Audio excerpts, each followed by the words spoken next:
Welcome to NDC Minnesota. This is my first NDC conference and my first visit to Minnesota. I've been through MSP plenty of times, the airport plenty of times, but never actually left the airport except by airplane. So it's cold here, but that's just because I'm from Las Vegas. I'm Jay Harris, Jay Harris on Twitter. If you have any interest in following me or, I don't know, tweeting how awesome this talk is going to be. I have my own consulting company, Arana Software, again based out of Las Vegas, even though all of our team is fully remote. And we, like all of you, experience the same issues, well, sort of industry-wide, about how to handle our code. We finish writing some code, we finish fixing a bug, we finish implementing a feature, and the very next thing that we need to do is commit into our source control system. Of course, usually it's more than that. We have to pull the more recent changes of our source control system because we can't commit it because it'll say, hey, you're not at the head, you're not at the most recent stuff, so you got to go get that, and inevitably there's going to be some sort of merge conflict on something that you changed I don't know, maybe even a few days ago in one of your code files, and have to figure out all of the differences between what you're committing versus what one of your teammates committed. Save it, commit it all, and hope it works. But inevitably we probably broke something. In resolving that merge conflict, we might have forgotten to recompile it to make sure that the system still actually compiles. We just, hey, the merge conflict has been resolved. Awesome, I can commit my stuff now. Save and go. Or what about it works on my box? Because especially, I don't know, in the .NET world, in the old full framework CS proj files, where we added a new class, but we forgot to save the project file. So the class is there in source control, but when the system tries to compile it, things blew up because it was just in our unsaved changes in the project file and not actually what everyone else has, or vice versa. We actually did save the project file, but we forgot to add our new class to source control.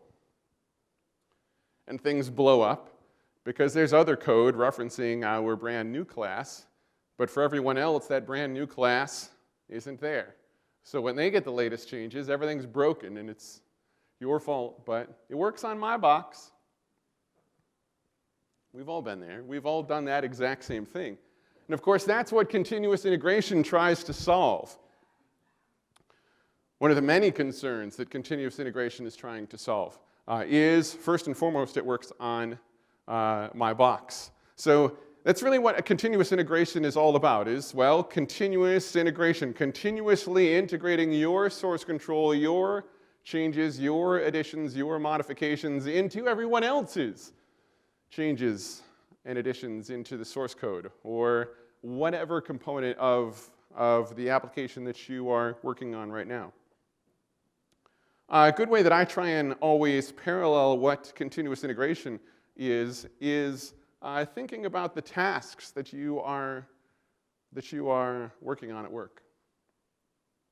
You leave at the end of the day, you come back the next day. Let's say you leave Thursday afternoon, you come back Friday morning. You're probably going to be relatively fresh. You're going to have relatively fresh in your head what you were working on that prior day, what you were working on at 5 o'clock last night when you left the office. It's going to be there. But when you leave at the end of the day on Friday, and come back Monday morning, that stuff's not going to be as fresh. The weekend has gone by. It's been 3 days since the last time you touched that thing, that feature, that new code that you just added in. What was I working on again? And it takes you some time to reintegrate into that headspace, get back into the place where you were when you were implementing that feature. And if you go on vacation, all bets are off, because now you're going to come back a week or 2 weeks later, and you've had, I don't know, maybe you went to Cancun and had a fun time partying in Mexico. I don't know. You've long forgotten what you were working on at work before your vacation started. And it's going to take you even more time to reboot that stuff into your headspace, back into your mental RAM of where you were and what that it was you were working on 2 weeks ago. The longer the period of time from that last collaboration point, the more difficult that integration step is. It's the exact same way with source code. It's the exact same way with taking our text changes in our source code and adding them into everybody else's text changes in source code. If you last pulled changes an hour ago, there's probably not going to be as many merge conflicts as if you last pulled changes a month ago. That's going to take you a while to resolve. So continuous integration solves a lot of these problems, but there's several elements to what continuous integration is, 10 specifically. First and foremost is the easy one, source control. Maintaining a source control repository for all of the code. It doesn't matter what the style is. It doesn't matter if it's Git, if it's Subversion, if it's Mercurial, if it's TFS, as long as it's something that has control, that has tracking, that has history of that information, of those files. Source control isn't just a network share somewhere. It's got to be an actual source control tool, a change management tool for all of that text that we're generating. The second element of continuous integration is it needs to be self-building. The build has to be automated. So some way of a script, let's say, something where you can click an icon or execute a command, and it will build the entire application, whatever that is. If that's a compile, if that's just, I don't know, transpiling SAS into CSS, whatever needs to happen to turn this into an executable thing, a runnable thing, automating that build. And along those same lines, also automating its testing. Making the build, making the application self-testing. Some sort of unit test so that we have an automated way of validating that the code works, that it does what it's supposed to do and doesn't do what it's not supposed to do. Now it's important to note that this self-testing element is not based on TDD. It's not based on test-driven development. It doesn't care if you write the test first. It doesn't care if you write the test last, as long as there are tests, especially since generally your unit test and the actual application code that the test covers is going to be committed at the same time. You're probably not going to write a test and commit it, and then write the application code and then commit it. Or you're probably not going to do the inverse. You're not going to write the application code first, commit that, then write the test and commit that. It's generally going to be all together in one combined commit to your source control system. So it doesn't matter if you write it first or last, no association with TDD. It's just really about that tests be there, that there is some sort of suite of unit tests to validate our code. Number 4 is frequent merging. The original tenant here said that everyone commits to source control every day. I argue that that's nowhere near enough, because a lot can change in the system, especially on larger teams, if we're only committing every day. This should be at least every day and as frequently as possible. There's probably ways that you could commit even more frequently than you already are.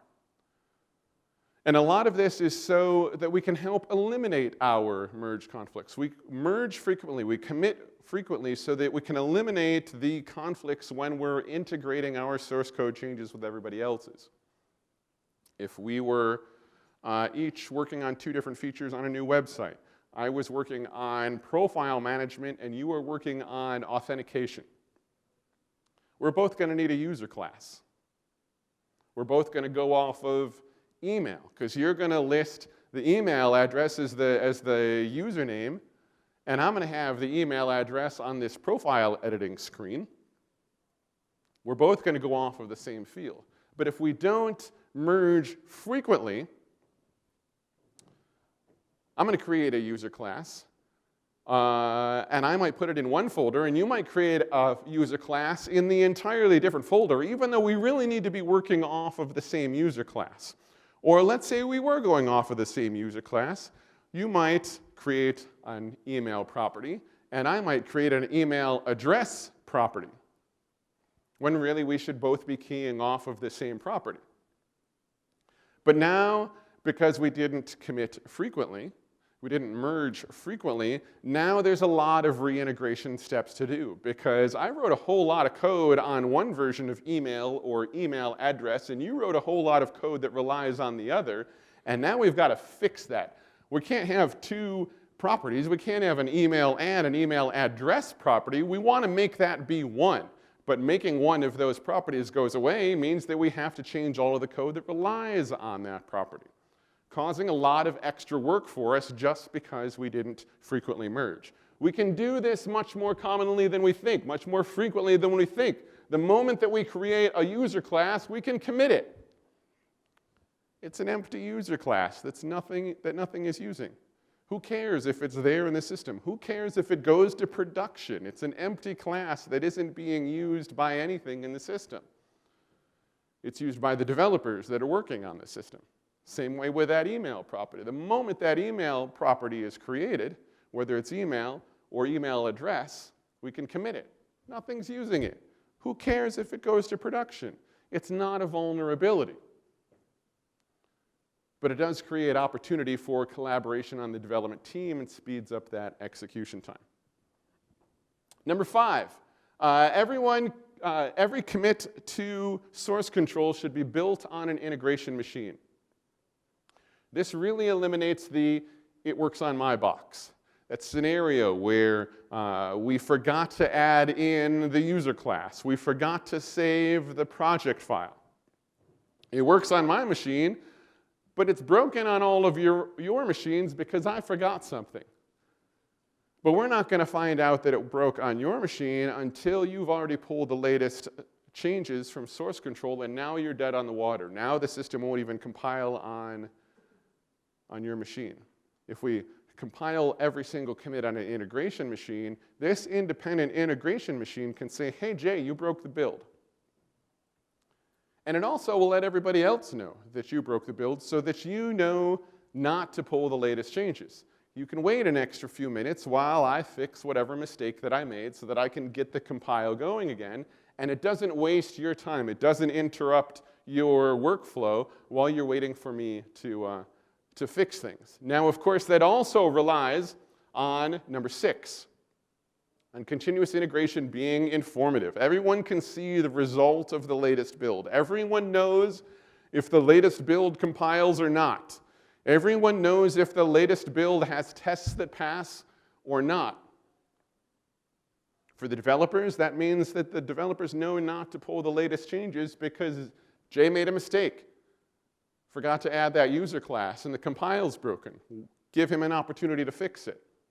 It lets everybody on the team know. It lets QA know that all of the current unit tests are passing. It lets the project managers know the status of the build. Maybe even marketing, if necessary, know the status of the build. Anybody that needs to know if the build is working or broken has access to that information. Number 7 is keeping that process fast. We need to get that feedback as quickly as possible. The compile needs to be fast. The unit tests need to be fast. We finished up a new feature. We've committed the code changes for our new feature. We've moved on to the next task, the next item on the Kanban board. Whatever's coming up next is what we're working on. And the longer it takes for us to get to that feedback, because maybe we broke the build, I made a mistake and forgot the user class, it's harder for me to fix. It's more complicated for me to fix if it's a half an hour later. My head is not in the same headspace as I was a half an hour ago. Or I'm a half an hour into implementing the next feature, and I have code changes for that next feature, and it's hard for me to go fix the broken build while isolating it from these other changes that I also have for what's next. So keeping that feedback as fast as possible helps eliminate that conflict. Number 8 is the application needs to be distributable, making sure that distributable is easy to get by anyone that needs access to it. A good example is perhaps marketing is going to do a demo today. They're going to perform a demo for the client, and they want to show off the progress that we've made on the application. If marketing can easily get at the latest executable, they don't have to come and knock on the developer's cue wall or door and say, hey, Jay, can I interrupt you for a minute, even though I already did? Can I interrupt you for a minute while you go and create a new build for me? Can you create a new executable? Can you handle a deployment to the marketing environment? I don't know. But still some sort of interruption that's going to happen, whether it's marketing, whether it's the testing team. Giving easy access gets rid of many of those interruptions. As far as testing is concerned, full-on testing, not just the unit testing. Number 9 is that the system be tested in a clone of the production environment. As close to a clone of the production environment as possible. Ideally, an exact replica, because then we're testing apples against apples, and there are no surprises when we do deploy this thing, this application, into our production environment. It's been run through its courses in a production clone, so we already know that it's going to work in a system that's just like this production environment. And high likelihood that it's going to work in the actual production environment. Now, I realize that that's not always possible. It's not always fiscally possible. If our production environment is a web farm of 50 web servers, it might be cost prohibitive just to have a test environment that also has a web farm of 50 web servers. But we can at least go far as to make sure that every system that's in production has similar systems in our testing environment. So maybe it's not 50 web servers that are all in a server farm, that are all load balanced. Maybe it's 4. Maybe it's at least even 2, so that we know that we're going through load balancing. We know that we have to handle things like session affinity properly. We're not testing things like SSL. If production has an SSL certificate, the test environment should have a valid SSL certificate as well, so we're not testing those elements for the first time in production. We already know that the system works just fine underneath SSL because we've hit that in the test environment. And finally, number 10 is automating the deployment. So just like we can self-compile and self-test with the click of a button or the execution of a command, we can do the same thing with our deployment. Clicking one button or executing one command from a prompt will completely deploy the application automatically. The benefits of this are because the computer is going to execute that script the same way every time. But humans aren't.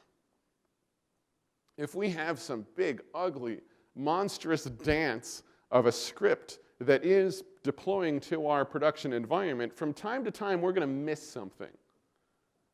From time to time, we're going to forget to add one of those web servers back into the server farm after the deployment is complete. Something is going to go wrong. We've all been there where something goes wrong because we've missed one step in the production deployment. Now everybody's mad at us. The executive team is mad at us. We're working extra late. Maybe we have to roll back the code, roll back the version, just because we missed one little step. But by automating the deployment, we know it's going to be repeatable. We know if we missed in the script adding the server back into the server farm, it's going to forget to do that every single time, and we can fix the deployment script.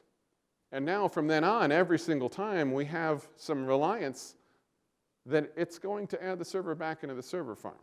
So automating that deployment. Now, there's a lot of different terms that come around this continuous integration idea. There's continuous integration, continuous delivery, continuous deployment.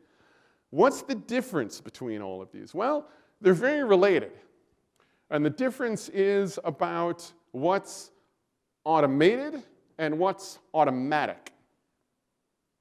So we've already said, just from those 10 tenets of continuous integration, that we have automated compile. We have, from that one step of making sure that it's anybody can easily get at the latest distributable, which is the distributable is the element of continuous delivery. That new executable is always there. And then continuous deployment and then it's also deployed into the production environment. With continuous delivery, we make that access to the latest executable an automatic step rather than just an automated step. And with continuous deployment, we take that automated deployment to an environment, most likely even a production environment, and turn that into an automatic deployment to a production environment. So maybe insofar as you commit a code or commit new code into source control, and assuming that it passes the compile and passes all of the testing suite, it's automatically then deployed straight into the production environment underneath continuous deployment. So all that automation is still in there for all three. It's just a matter of what's turned it into an automatic step.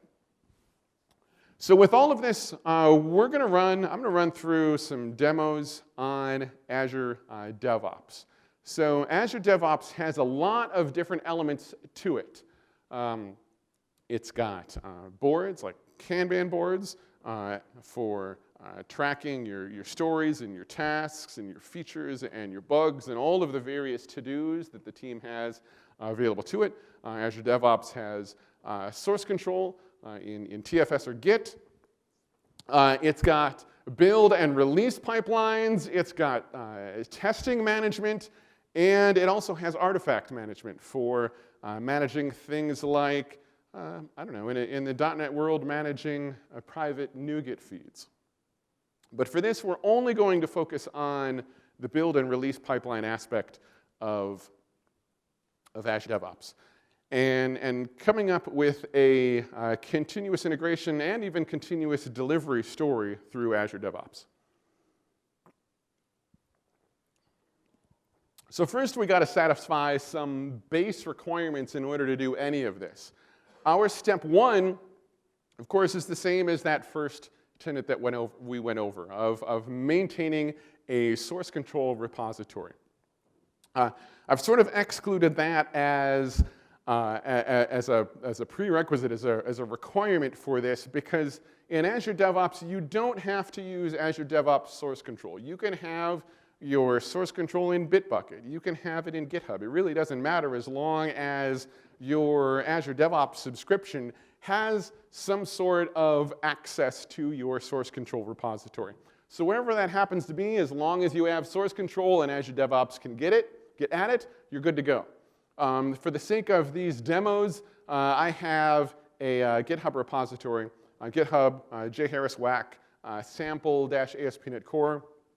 It's just a simple, dumb, single controller and 1 or 2 unit test repository on an ASP.NET Core website, just so that we have something that we can build, have automated tests on, and compile it. So from this repository, we get into the integration itself, into the continuous integration. Step 2, of course, is automate the build.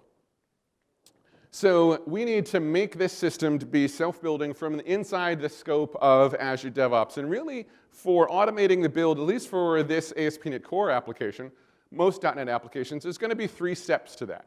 Number 1 is pulling the latest source code down from wherever our source control repository is. Number 2 is going to be restoring the packages, restoring our NuGet packages. But Azure DevOps can handle just about any other stack. It's not just for .NET code. It'll work for Ruby, and we'll need to be restoring our gems. It'll work for Node, and we need to restore our NPM packages. It doesn't really matter. We're probably just about any stack going to have some sort of package restore that's going to need to happen to pull down those third-party libraries before we can compile, and then actually do the build itself.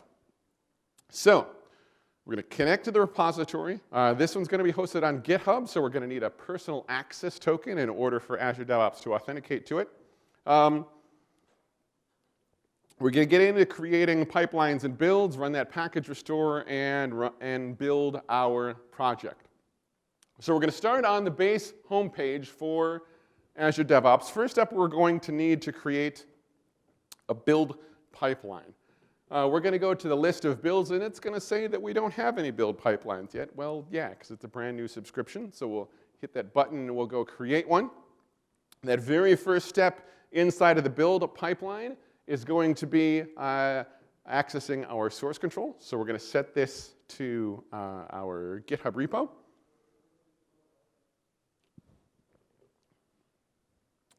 That authorize using OAuth is going to need a personal access token that we can get from going into the settings on our profile on github.com. Then it's going to ask for our repository inside of that account and what is the default branch that we're going to want to access. So of course that's going to be our sample-aspnetcore repository on the master branch.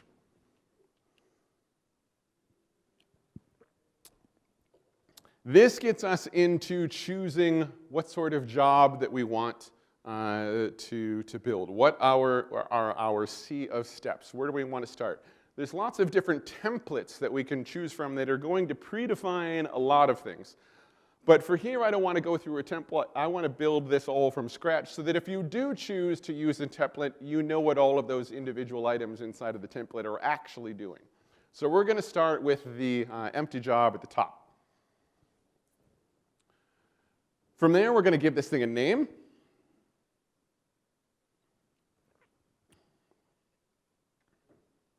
And we're going to select our agent pool. So think of our agent pool as a set of virtual machines. Maybe we want a Windows box that has Visual Studio on it. Maybe we want an Ubuntu machine. Maybe we're inside of Azure DevOps going to be compiling an iOS application. And of course, to compile an iOS app, that one's got to be done on a Mac.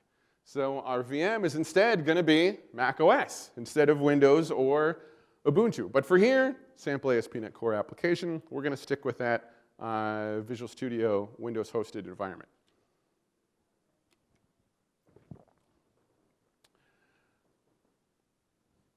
From there, we get into the individual job of this pipeline. So a pipeline can have many jobs inside of it, and they can all run in parallel. So perhaps we have several applications that are completely independent of each other that we want to compile. Maybe we're compiling as a part of this a mobile application, and it's going to also rely on an API that we want to build. So we're going to have one job that goes and builds the website and another job that goes and builds a mobile application. We can do that. Here we're just going to have one job, building that ASP.NET Core website. It too can have a different agent pool than the one that's inheriting from the pipeline. Again, maybe the main pipeline is that Windows box, but one of our jobs is going to be building an iOS app. So that one's going to have a different VM, a different agent pool. But we're just going to stick with the one that was inherited from the pipeline.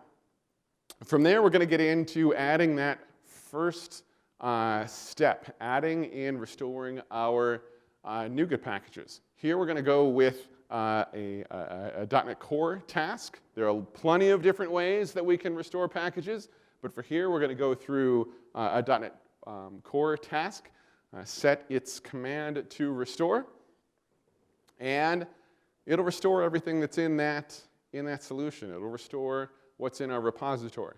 So now we're going to need to do our build next. Same thing. Create a new ASP.NET Core task. This one, we're not going to set the command to restore. This one, we're going to set the command to build, because we need to compile the application. Now, by default, a build will also restore. And we already did the restore. So we need to add an argument into this build that says, don't restore, -- no restore. This tells that compile step, hey, we already took care of the restore. Don't worry about it. Assume it's already been done. We could make this all happen in one single task. Just do a build and let the build do its default restore. I like to break those up into the individual components, my mental steps of how this compile actually happens. Mentally, in my head, the restore happens first, and the build is step 2. I like to break that up to the build, the job, to reflect that same process, because it also helps me triage things if something goes wrong. If the build step is also taking care of the restore, I'll get an email later that says, hey, the build step failed. But I don't know if it failed on the compile because I forgot a semicolon, or if it failed on the restore because it couldn't talk to NuGet.org. I have to go into the actual log to identify where the failure occurred. By breaking this out into those logical steps, I'll get an email that says, hey, the restore failed. And it already scopes my mind in triage for figuring out what went wrong. And I know that if the compile failed, it's an issue with the code and not an issue with NuGet.org being down.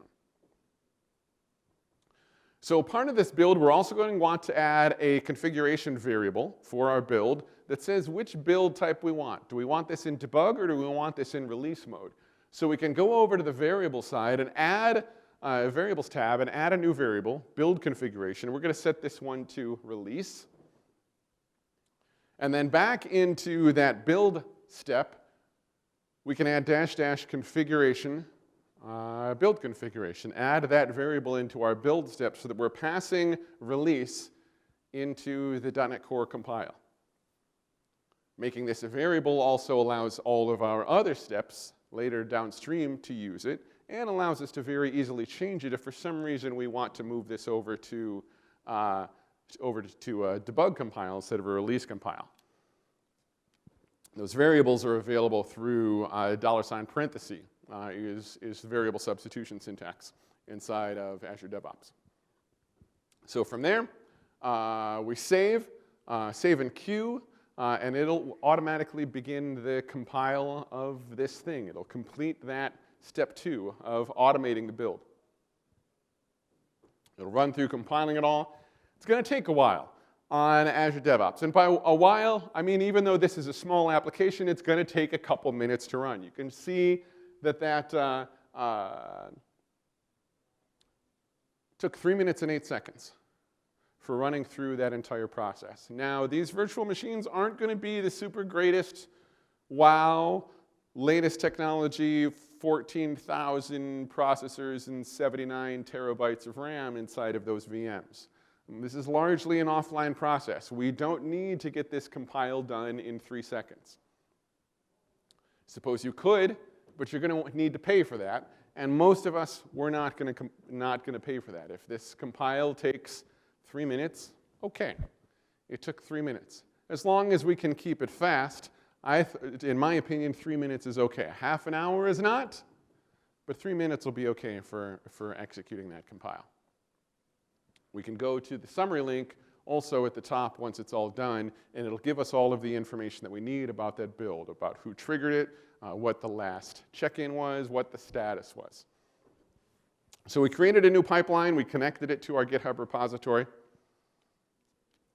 We set up the agent inside of the pipeline, the job, set up our 2 tasks, our restore and our compile, and save and queue. Step 3, make the build self-testing. So inside of this repository, I already have some unit tests ready to go that should be validating that our website is doing the right thing, validating that we are self-testing our repository, our code. So here inside of Azure DevOps, one thing, execute those unit tests. We're going to add in unit test execution into our Azure DevOps build pipeline. So right back to that summary screen that we just left off on, we're going to edit the pipeline.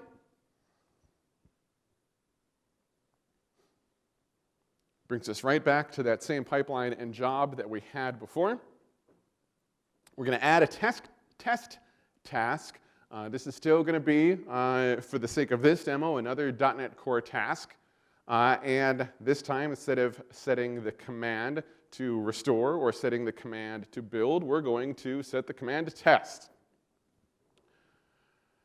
We're going to specify the individual CS project files that are going to run the test. By default, it's going to try and run the tests from every single project file that it finds, but that's not going to work. One of those projects is our website, and it doesn't have any unit tests in it. So that'll create some problems in the log that says, hey, we were looking in this project that you told us to run tests on, and we didn't find any unit tests. We only found the unit tests over here in this other one. So we do need to specify which specific projects that all of the unit tests are hosting in. And they can be full globs, full wildcard based paths. You don't need to specify each project file individually. Just like with our build step on how by default the build step would run a restore, our test step by default would run a restore and a build. So it would execute all three steps, all three tasks, if you will, as one. But we've already taken care of the restore and already taken care of the compile, so -- no restore, -- no build, and as before, set the configuration to release, to the value of our variable. Now, even though we're not running the compile, we still need to know what build configuration it's in, because that the assembly is going to different paths based on which build configuration it's in. It's either going to be in bin/debug or it's going to be in bin/restore, at least by default. So even though we're only running the tests, we still have to specify the build configuration so the testing system knows which folder to look in for the current assemblies. And same as before, save and queue. Save and queue saves our changes, automatically enqueues a full build, and that build now is also going to include executing our unit tests. When it's all done, we can go to the test tab that now appears. Before we didn't have that because we didn't have any tests. But now there is also a test tab, and the test tab says, hey, good job. We had 2 unit tests. They both passed. Nothing's broken. Good job. So we've edited the pipeline. We've added our .NET Core test task, save, and queue. As an aside, specifically for the .NET stuff, if you are doing multi-targeting with your projects, so they're targeting multiple frameworks. Maybe you're compiling this thing against full framework, .NET Full Framework 4.8, and you're compiling it against .NET Core as well. For now, use those .NET Core test tasks. Don't use the NUnit tasks or the other Visual Studio test tasks inside of Azure DevOps, because they won't execute the unit tests against all of the targeting frameworks. The .NET test task is the only one that, for now, will execute the test against all of those targeted frameworks. So if you are targeting full framework and you are targeting .NET Core, running the .NET test task will run all of your unit tests underneath a full framework compile and run all of your unit tests again against the .NET Core framework. So essentially executing 4 unit tests instead of 2.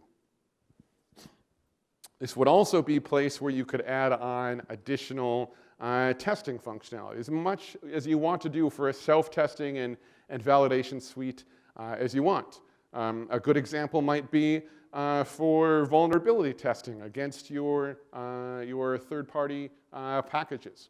If you're using GitHub as your current repository, you might have seen cases where you're referencing some sort of third-party package and it says, hey, vulnerability was found in the version of this third-party package that you're using. Consider upgrading to at least this other minimum version where they resolved that vulnerability. So certainly you could run validation like that of doing an analysis against your third-party libraries as a step, as a part of testing, or I don't know, executing code coverage. All of that stuff could go in here as a part of making the system self-testing.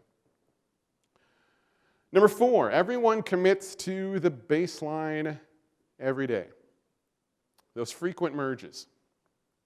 This is the only purely human element of the 10. There is nothing that an automated system can do to make sure that you commit more often. That's just your own discipline. So as far as Azure DevOps is concerned, that one's easy. Number 5, Every commit to the baseline should be built on an integration machine. Every commit to the baseline, every commit to source code should be built on Azure DevOps or whatever you're using as your continuous integration platform. All of those commits. That's where build triggers come in. So far, all I've done is I've made some changes to the pipeline and I've manually enqueued a new compile. We're going to want to use build triggers so that whenever I push new changes to source control, it automatically triggers the continuous integration process. We're also going to want to run this against branches. If I'm running a hotfix branch, if I'm running a feature branch, if I have a production branch versus a dev branch, I'm still going to want this process run on all of them, on all of those branches that we have. We may even go so far as to turn this on for our pull requests. Internally with our company, maybe we're using a pull request model, and we're using that to help with our code reviews. We'll just code review the pull request before it's actually merged into our master branch. Or maybe we're running some sort of open source library that can have contributors that aren't part of the company, and we're using pull requests. And certainly it would be helpful to even have those pull requests run through the continuous integration pipeline. We can do that. So with step 5, we're going to run through commit triggers, and we're also going to run through some schedule triggers. So that same unit test screen that we had before, right back to editing the pipeline. And from there, we are going to go into the triggers tab and enable the continuous integration trigger checkbox. Now, there's a second one. That second box is batch changes while the build is in progress. Leave that one unchecked. What that does, so let's say we're all going to commit our own changes. All of us in the room here, we're all going to commit our changes at the exact same time. One of us is going to go in first. Maybe by a few fractions of a second, one of us is going to go first. One of us is going to succeed first. And continuous integration process is then going to immediately start running through continuous integration on that first change set. Now, it takes 3.5 minutes right now to run through that build. And inside of that 3.5 minutes, everybody else gets their commits pushed into source control. What this batch changes means is that it's basically going to do 2 builds. Whomever was first, and then whomever is last. Not all the ones in between. The problem is one of the ones in between broke the build. But with batch changes, we don't know specifically who it was. We've got to do a lot more triage through the logs to find out which commit actually broke this compile if we're batching changes. If we don't batch the changes, it's certainly going to take longer to get through the full build process, but every single one of our commits will be individually run through the continuous integration pipeline, and whichever specific commit broke the build will have all of that information available to us and really simplify that triage process. So next, we're going to set our branch specification. By default, we're only going to build master. We're going to change that to star so that all of the branches in our source control system, every single one of them, commit to anywhere, and we begin compiling it. And then we're going to go over to our pull request changes as well and enable that same trigger.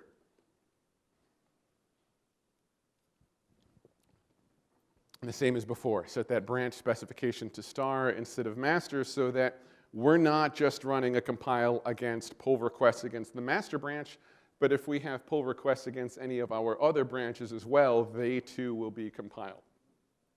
Finally, a schedule trigger. So we're going to enable a schedule trigger for a nightly build. We're going to set a nightly build to happen at 3 a.m. Set it to 3 a.m. And there's this other box, only schedule changes is if the source or pipeline is changed. We're going to uncheck that. What this will do is we'll run a nightly every single night, no matter what. Advantage of this, and with unchecking the box, because the box will only execute that nightly build if we have changed the source code. But the problem is we're not in an isolated environment. We rely on other systems. We rely on those third-party packages that they might have identified a vulnerability in. So by maintaining this nightly, even if things haven't changed in our source control system, we'll still be able to identify, hey, this third-party library, we know that there's a new vulnerability in it. We can identify that.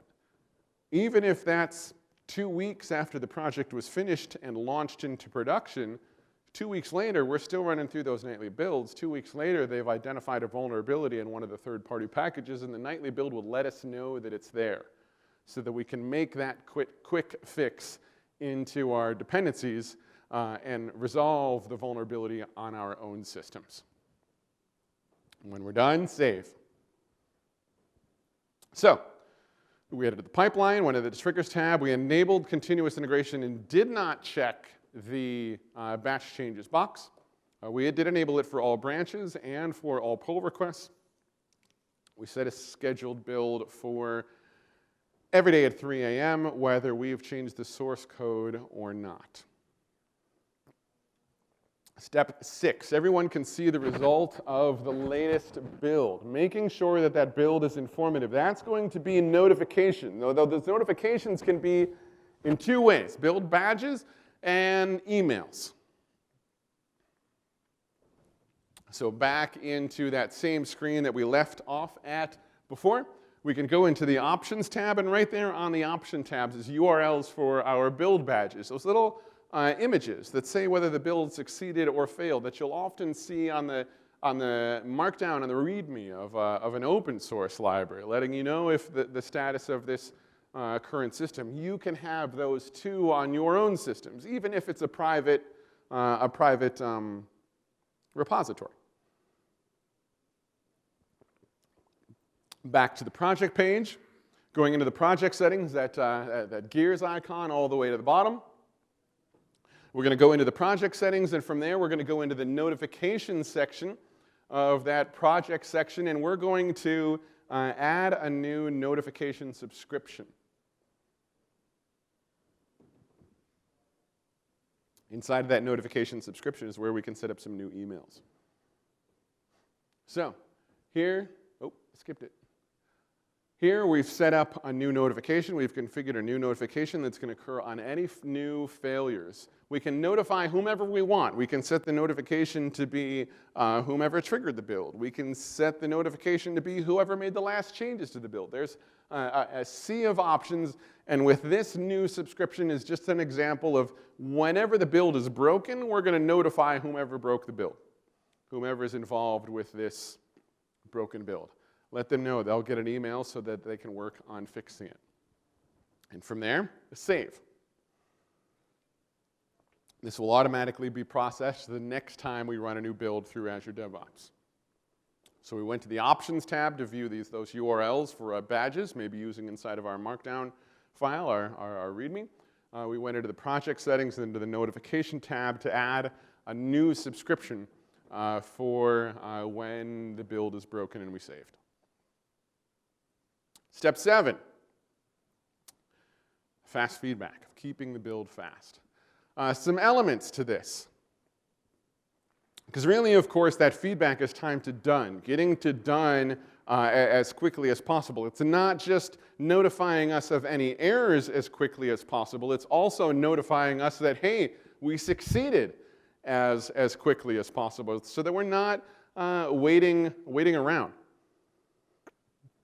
We can also do this. Another option available to us is making sure that our code is very modular and that we're only recompiling or reprocessing the appropriate systems when we change code. Maybe we have a handful of different solutions that are inside of the repository.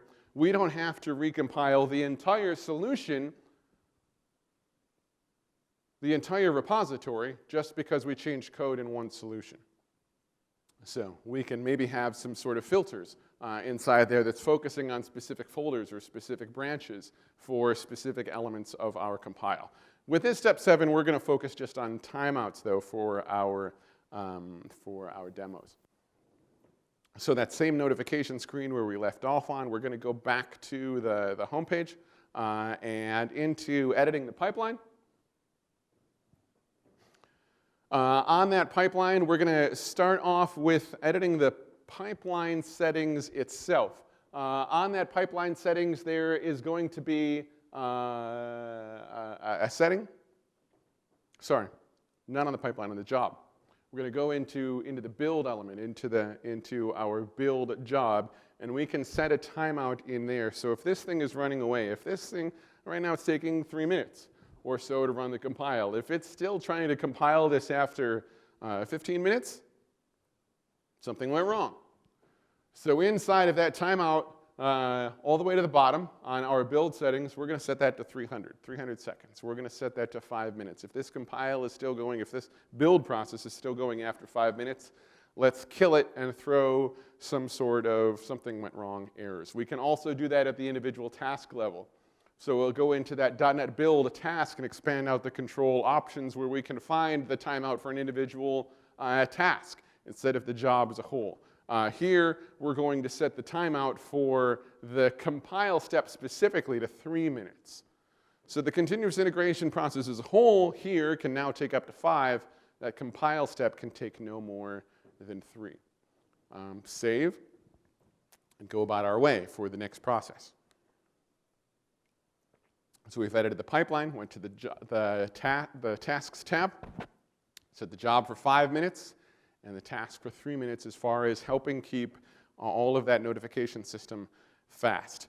So now we're getting into the delivery itself. We have our build status. Let's work on getting some delivery and deployment in place. Step 8, make it easy to get the latest deliverable. Make sure that we can get that compile. Here, that's going to be a zip file, an MSDeploy zip file. Certainly for other systems, there might be other options of making this a NuGet package that might even be hosted on a custom feed within Azure DevOps. But we're going to focus on that MS-build zip file for this specific platform, this specific task, this project. We're going to publish the output into a build artifact and turn that build artifact into an Azure artifact that's available to us. So back to where we left off, we're going to add a new task, a new .NET Core task. This one, the command is going to be set to publish. We're going to need those same arguments that we did before, no restore, no build, with the configuration set to our build configuration variable, that release variable. We're going to set our output directory for this command. So our output directory is also going to a variable, build.artifactStaging directory.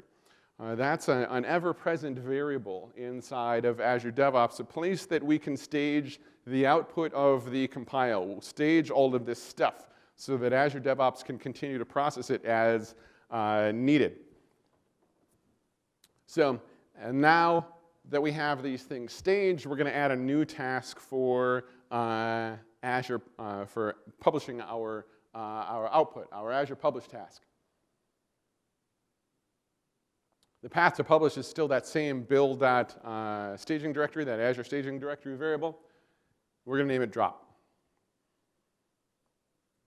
Save and queue. This is going to run through the whole compile, which is now going to include the publish step.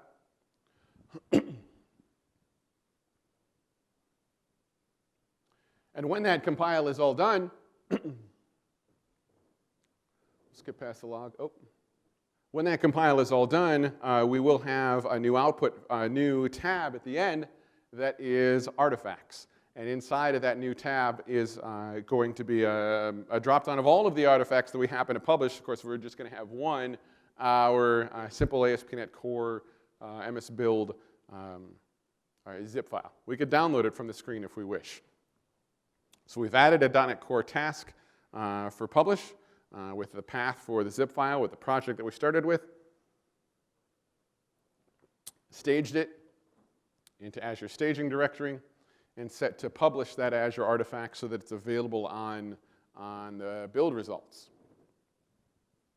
Step 9, testing a clone of the production environment. Making sure that environment is as close to what we have for our production system as possible. Here, for our test and production environments, we're going to use two Azure websites. So we're going to go over releases, go over artifacts, stages inside of those, and that both continuous delivery through release triggers and continuous deployment through after release triggers. So we're going to start out with adding a new release pipeline. We're no longer worried about build pipelines. We have a build. Now we need to worry about release pipelines. So we're going to go create a new pipeline.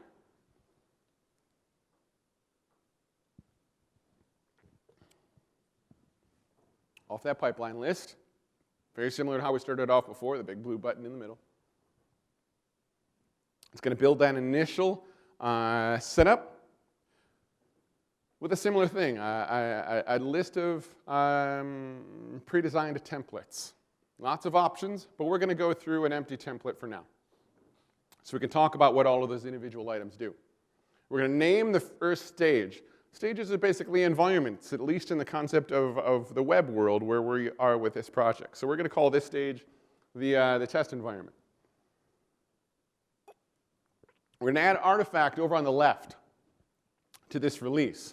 Adding an artifact is essentially adding the artifact that came out of that other build pipeline, our drop artifact, our Azure Websites MSDeploy zip file.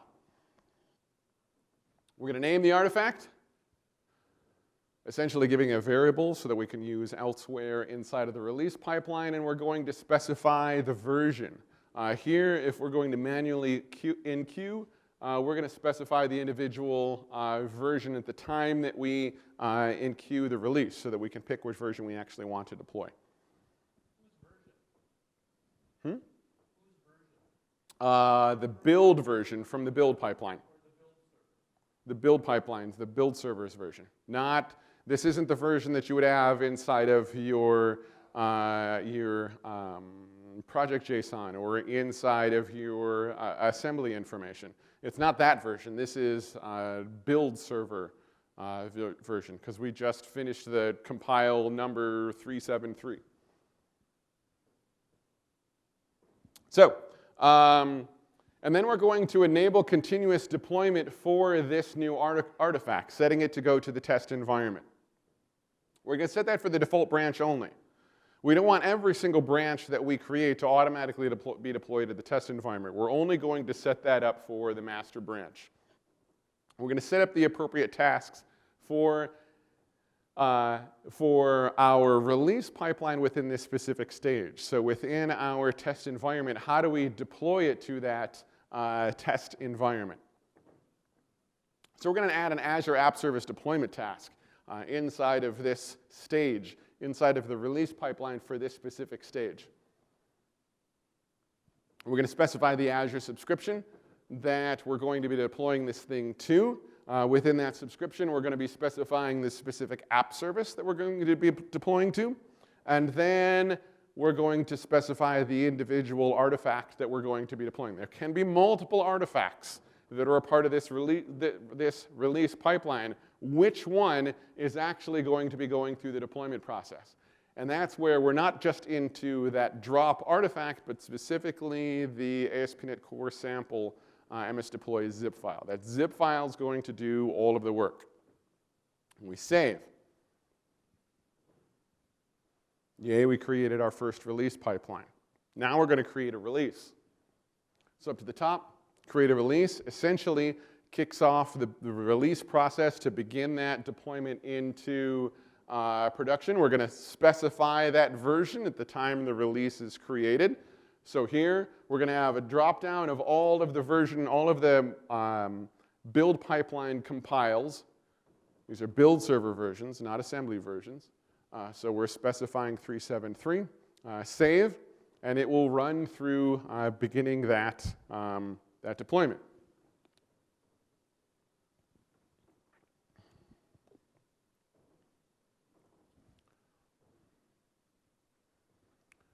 That test environment is now being deployed right now. It's in progress. It's going to have to go through 4 steps before it will eventually succeed, with a green bar at the top that says we're done. So we created a new release pipeline. The release artifact from our build pipeline. We enabled that continuous deployment trigger. So the moment that We've finished a compile, finished a successful build in our build pipeline. We're automatically deploying it to the test environment. In that test stage, we've enabled the appropriate triggers and such inside of our test stage, said that ASP.NET Sample MSDeploy package is what we're going to deploy to our workshop dev app service instance inside of our subscription, and we triggered a build. And finally, taking care of the deployment itself. That's step 10 of automating the full deployment all the way through production. That might have one additional thing beyond what you have to test. I have no issue with things going automatically to the test environment the moment I compile it, but I'm probably going to want a little bit more oversight on it before it goes to production. Because I know that my unit test suite really doesn't have full coverage on everything inside of the application. I'm going to want some human eyes. I'm going to want the QA team to have some eyes on this application inside of the test environment to validate this thing, and for a human to say, yep, now it's good. Now it can go to production. So we're going to take care of having additional stages. We're going to clone this test stage into production.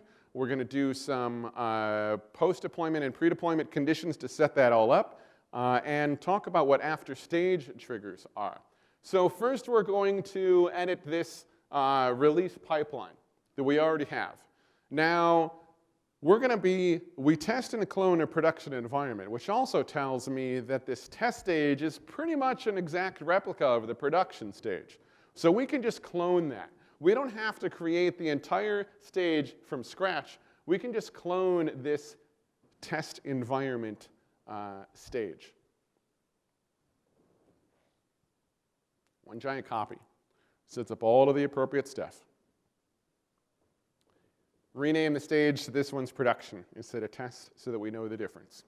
We do need to edit the tasks inside of here. But that's only because we're not deploying to production on our workshop dev instance. This one's going to be going to our workshop prod app service instance inside of the same subscription. So we edit the appropriate settings as necessary, but don't have to rebuild the entire thing. So we're going to go back to the stage properties.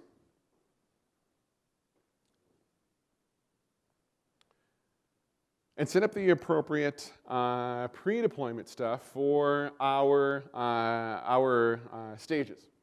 So this one, we need to make sure that production stage is an after stage after our test environment, because we only want to go to production after we've already gone to test. We could set these up that these go at the same time, deploy to two different stages, maybe a test environment and a marketing environment, a demo environment, and a QA environment all at the same time. We can do that. In this instance, production comes after test, so we set up those appropriate after-stage triggers. We also go to the post triggers on the test environment, because we want to set up post-deployment approvals.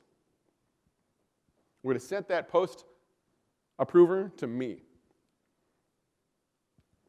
I have to have say-so before this code base leaves the test environment and goes on to the next thing.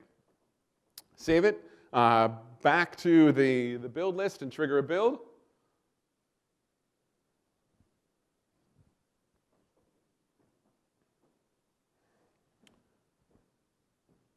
And now that a build is underway, we can see that it's not only just going through the compile inside of the build pipeline itself, but when that is all done, we can go into the list of releases to see that it's also being automatically deployed to the test environment. We didn't create a new release on this one. We triggered an entirely new build on this one. So it went through full restore, full compile, full test, full publish, automatic deployment to the test environment. And now we've got the blue box at the end that says, hey, there's a pending approval on the test environment. So from there, we can go into that screen. We can approve. I can approve. Click the button that says, hey, yes, I've reviewed this.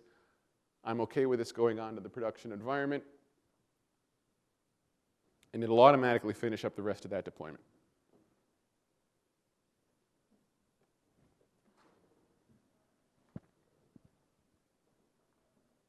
Deployment's underway. So that's step 10. We added the release pipeline. We cloned that test stage, set up all of the appropriate triggers, set up that appropriate approval, and went on our way. So, for some more information on all of this stuff, two things. I've set up a couple of bit.ly links. First is DevOps Pipelines, is the documentation on docs.microsoft.com. Great stuff. We're getting all sorts of information on how you can build up your Azure DevOps build pipelines and release pipelines for not just .NET stuff, but for Ruby stuff, or Python stuff, or Java stuff, whatever you need, whatever's appropriate for your system. This isn't just a .NET ecosystem. And there's also a book, bit.ly/CI book. Paul Duvall has a book, Continuous Integration, Improving Software Quality and Reducing Risk. It's a little bit older book at this point, but only because, well, the software world moves quickly. So things like the examples are going to be from some older software and for some other platforms. But still, at least according to the concepts of continuous integration, it's still absolutely on point. So for your next steps, try this thing out. You can hit this stuff for free inside of Azure DevOps. You get a certain number of minutes, compile minutes, compute minutes per month to try it all out. But give it a shot and begin with even just one of your smaller projects. It doesn't need to be everything under the sun that you have back at your workplace. Start small and work towards that automation. Work towards having the automated builds, the automated tests, the automated, here's the deliverable, maybe even so far as an automated deployment to the test environment. Because at least in my experience from continuous integration, that really increases the confidence that you have on your systems, on your code, on the application as a whole, and really leads to help you make awesome. Thank you.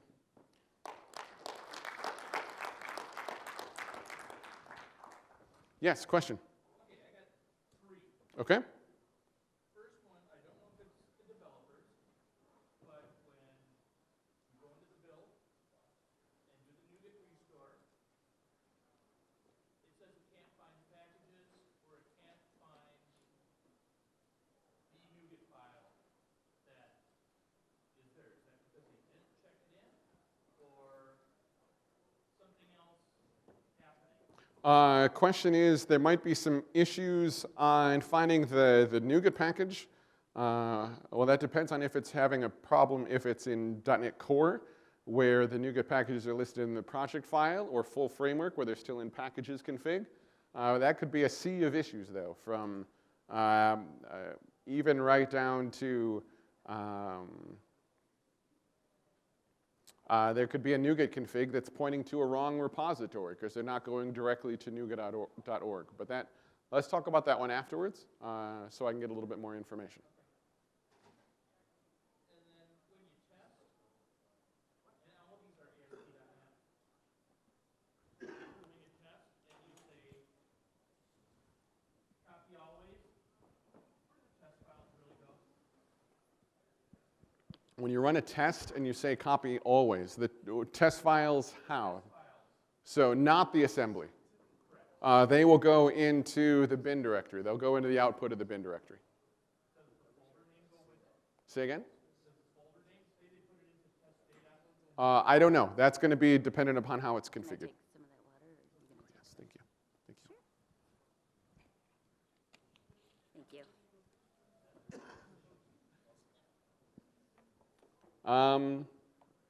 Anything else? No. Okay. Thank you.